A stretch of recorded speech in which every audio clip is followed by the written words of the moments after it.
नमस्कार साथियों, स्वागत है आप सभी का आपके अपने YouTube चैनल कॉम्प्लेक्स वार स्टडी हब पे।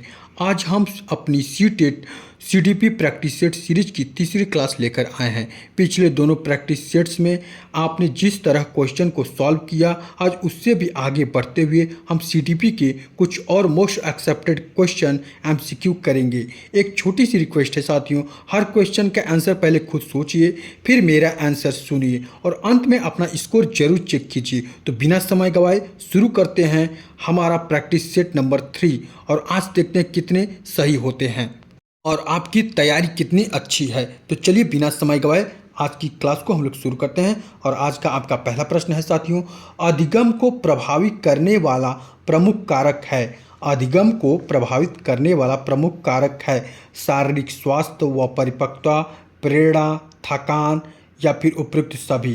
तो इसका सही ऑप्शन होगा हमारे प्यारे साथियों उपयुक्त सभी, क्योंकि हमारा शारीरिक स्वास्थ्य भी अच्छा होना चाहिए, प्रेरणा मिलती है तभी हम आगे बढ़ते हैं और थकान ना हो।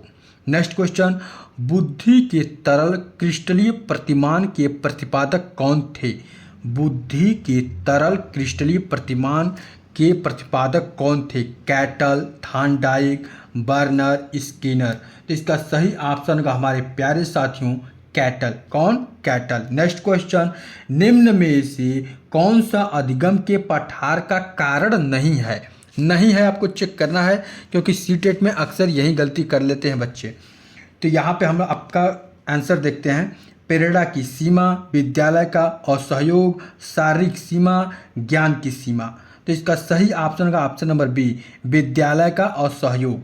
ये अधिगम का पठार का कारण नहीं है। नेक्स्ट क्वेश्चन, संज्ञानात्मक संप्राप्ति का न्यूनतम स्तर है। संज्ञानात्मक संप्राप्ति का न्यूनतम स्तर क्या है? ज्ञान, बोध, अनुप्रयोग, विश्लेषण। तो इसका सही ऑप्शन होगा साथियों ज्ञान।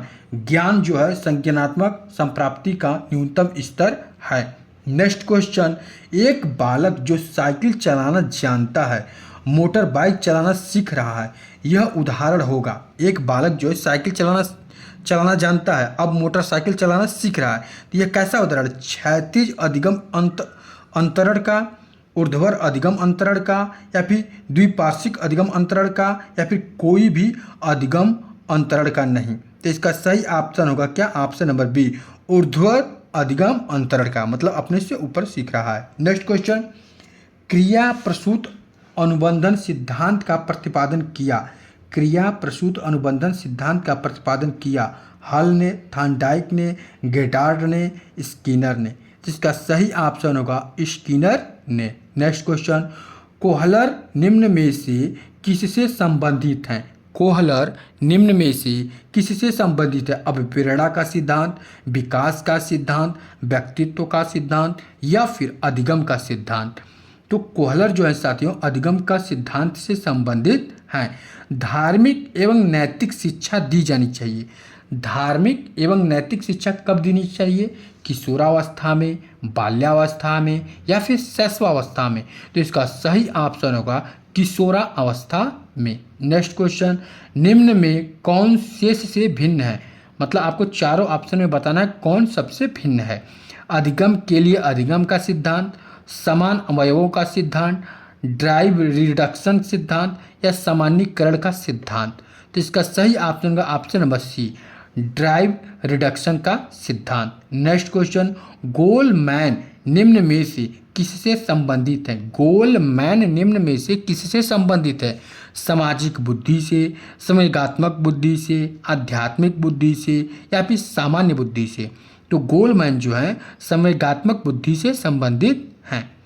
सामान्य संयुक्त कोशिका में गुणसूत्रों के जोड़े होते हैं 22, 23, 24 या कोई नहीं। तो इसका सही ऑप्शन होगा 23। कितना होगा साथियों? 23। नेक्स्ट क्वेश्चन है आपका, भाषा में अर्थ की सबसे छोटी इकाई डैश डैश है।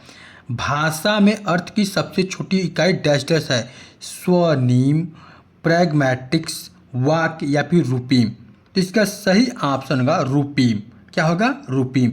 रूपीम भाषा में अर्थ की सबसे छोटी इकाई है, जबकि स्वनिम जो है साथियों ध्वनि की सबसे छोटी इकाई है। नेक्स्ट क्वेश्चन, अंतर्मुखी व्यक्तित्व एवं बहिर्मुखी व्यक्तित्व का वर्गीकरण किसने किया? अंतर्मुखी व्यक्तित्व एवं बहिर्मुखी व्यक्तित्व का वर्गीकरण किसने किया? फ्रायड ने, युंग ने, मन या फिर आलपोर्ट ने? तो इसका सही ऑप्शन का साथी युंग ने। किसने? युंग ने। नेक्स्ट क्वेश्चन है आपका, विकास के परिणाम स्वरूप नवीन विशेषताएं और नवीन योग्यताएं प्रकट होती हैं, यह कथन किसने दिया?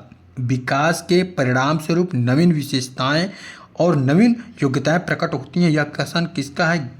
गेसेल का है, हर्लाक का है, मेरिडिथ का है या फिर होलैंड एवं डगलस का है? तो इसका सही ऑप्शन का हर्लाक का। किसका साथियों? हर्लाक का। नेक्स्ट क्वेश्चन है आपका, सतत और व्यापक मूल्यांकन डैश डैश होता है। सतत और व्यापक मूल्यांकन डैश डैश होता है। शिक्षक केंद्रित, विद्यार्थी केंद्रित, परीक्षा आधारित या फिर निष्पादन आधारित? तो इसका सही ऑप्शन होगा विद्यार्थी केंद्रित। किसके होता है साथियों? विद्यार्थी केंद्रित होता है।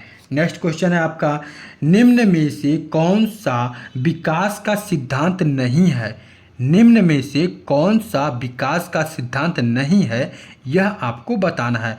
अनुकूलित प्रत्यावर्तन का सिद्धांत, निरंतर विकास का सिद्धांत, परस्पर संबंध का सिद्धांत या फिर समान प्रतिमान का सिद्धांत? तो इसका सही ऑप्शन का अनुकूलित प्रत्यावर्तन का सिद्धांत। ये नहीं है क्योंकि आपको विकास का सिद्धांत नहीं, यह आपको बताना, बाकी तीनों हैं B C D. Next, Stanford Binet परीक्षण मापन करता है व्यक्तित्व का, पढ़ने की दक्षता का, बुद्धि का या उपयुक्त में से कोई नहीं? तो ये बुद्धि का मापन करता है। किसका करता है साथियों? बुद्धि का। नेक्स्ट क्वेश्चन है आपका, बच्चों के सामाजिक विकास को प्रभावित करने वाले कारक हैं। बच्चों के सामाजिक विकास को प्रभावित करने वाले कारक हैं आर्थिक तत्व, सामाजिक परिवेशजन्य तत्व, शारीरिक तत्व या फिर वंशानुगत तत्व? तो इसका सही ऑप्शन होगा सामाजिक परिवेशजन्य तत्व। नेक्स्ट क्वेश्चन है, निम्न में से कौन सा सीखने के मुख्य नियमों में शामिल नहीं है? निम्न में से कौन सा सीखने के मुख्य नियमों में शामिल नहीं है? तत्परता का नियम, अभ्यास का नियम, बहु अनुक्रिया का नियम या फिर प्रभाव का नियम? तो इसका सही ऑप्शन होगा बहु अनुक्रिया का नियम। नेक्स्ट क्वेश्चन साथियों, निम्न में से कौन सा शारीरिक विकास का एक प्रमुख नियम है? निम्न में से कौन सा शारीरिक विकास का एक प्रमुख नियम है? मानसिक विकास से भिन्नता का नियम, अनियमित विकास का नियम, द्रुतगामी विकास का नियम या फिर कल्पना और संवेगात्मक विकास से संबंध का नियम? तो इसका सही ऑप्शन का द्रुतगामी विकास का नियम। नेक्स्ट क्वेश्चन साथियों, शारीरिक रूप से उत्तम बच्चों को सामान्यतः होता है डिसकैल्कुलिया, डिसलेक्सिया, डिसग्राफिया या फिर डिस्थीमिया? तो शारीरिक रूप से उत्तम बच्चों को सामान्यतः डिसग्राफिया होता है। क्या होता है साथियों? डिसग्राफिया होता है। नेक्स्ट क्वेश्चन आपका, अधिगम अनुभव और प्रशिक्षण के परिणाम स्वरूप व्यवहार में परिवर्तन है, यह कथन किसका है? गेट्स का, मॉर्गन और गिलीलैंड का या फिर स्किनर का या क्रैनबैक का? तो इसका सही ऑप्शन का ऑप्शन नंबर ए, गेट्स का। नेक्स्ट क्वेश्चन, सृजनात्मकता मुख्यतः नवीन रचना या उत्पादन में होती है, यह कथन किसका है? ड्रेवर का, क्रोको का, रॉस का या फिर डिबी का? यह कथन ड्रेवर का है। सृजनात्मकता मुख्यतः नवीन रचना या उत्पादन में होती है। नेक्स्ट क्वेश्चन आपका, क्रिया परक आधारित शिक्षण क्रिया संबंधित होती है अनुभव प्राप्ति से, ज्ञान प्राप्ति से, ज्ञान प्रदान करके या उपयुक्त सभी?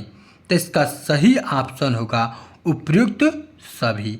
नेक्स्ट क्वेश्चन, बचाव निदान का उच्चतम स्तर है। बचाव निदान का उच्चतम स्तर है, यह कथन किसका है? रास का, नन का, वैलेंटाइन का, मॉरिसस का? तो इसका सही ऑप्शन होगा रास का। किसका साथियों? रास का। नेक्स्ट क्वेश्चन आपका, वैयक्तिक विभिन्नताओं का जनक माना जाता है। वैयक्तिक विभिन्नताओं का जनक माना जाता है टेलर, गाल्टन, थॉर्नडाइक, टर्मन? तो इसका सही ऑप्शन होगा गाल्टन का। किसका? गाल्टन का। नेक्स्ट क्वेश्चन आपका, पियाजे के अनुसार संज्ञानात्मक बालक विकास की कितनी अवस्थाएं हैं? 3 अवस्थाएं, 4 अवस्थाएं, 5 अवस्थाएं, 6 अवस्थाएं।